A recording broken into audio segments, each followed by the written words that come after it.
Western Electric employees swell the growing total of striking workers throughout the country. Thousands of New York telegraph workers also walk out and picket Western Union buildings, crippling telegraphic communications. Less than 15% of messages are being handled in the New York area. Although the strike was conducted in an orderly manner, police occasionally have to use persuasion to pass an unaffected employee through the picket lines.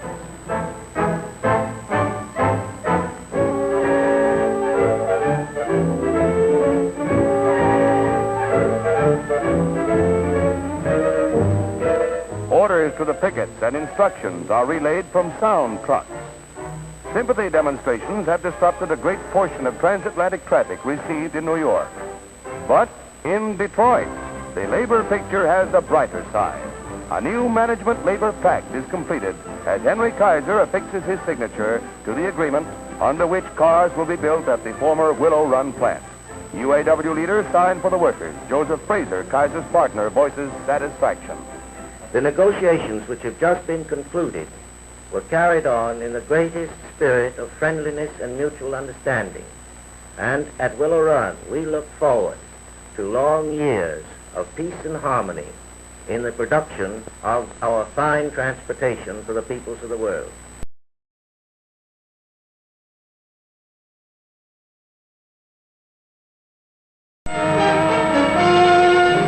Frantic travelers jam the stations of the nation as the long-awaited railroad strike enters its first hours and tickets are no longer to be had. Weeks of negotiation prove fruitless, cutting off shipments of vital supplies and leaving thousands stranded in every part of the country.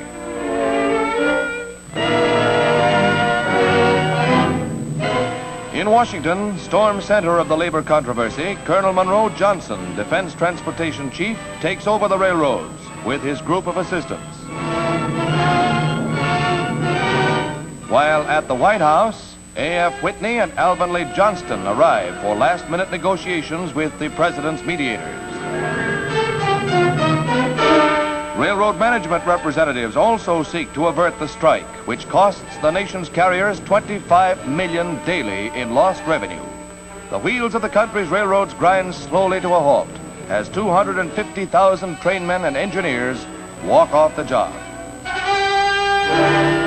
The nation's main arteries of transportation are cut, and America's march toward reconversion suffers another crippling setback.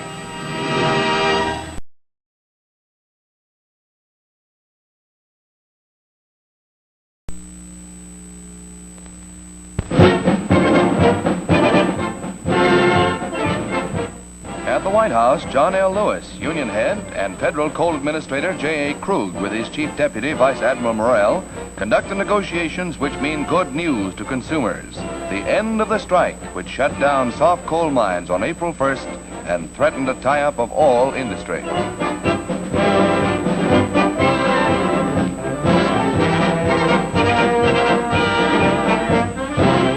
All through the soft coal regions, miners await the word to return on completion of the compromise agreement. Everybody's happy. 400,000 of these men will now go back to work with a wage increase in line with that granted other basic industries, a new welfare fund contract, and agreements on sanitation and safety codes.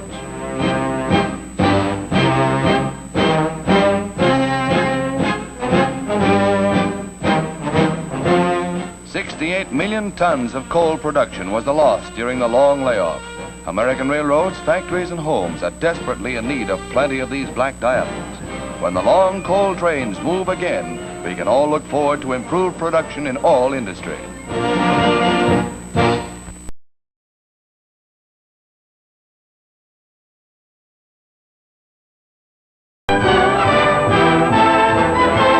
Striking merchant seamen on the nation's west coast touch off a shipping tie-up that soon becomes nationwide.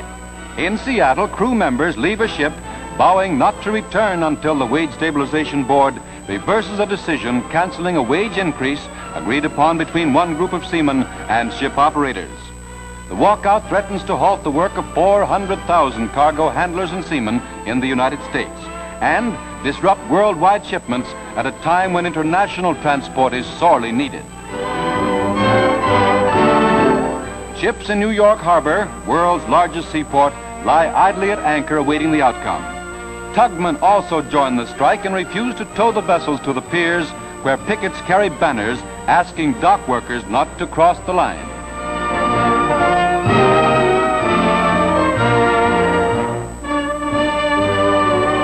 The city's truckmen, also on strike, further complicate the transport situation, and soon New York's waterfront is piled high with merchandise. A bottleneck to the world's economy shapes up.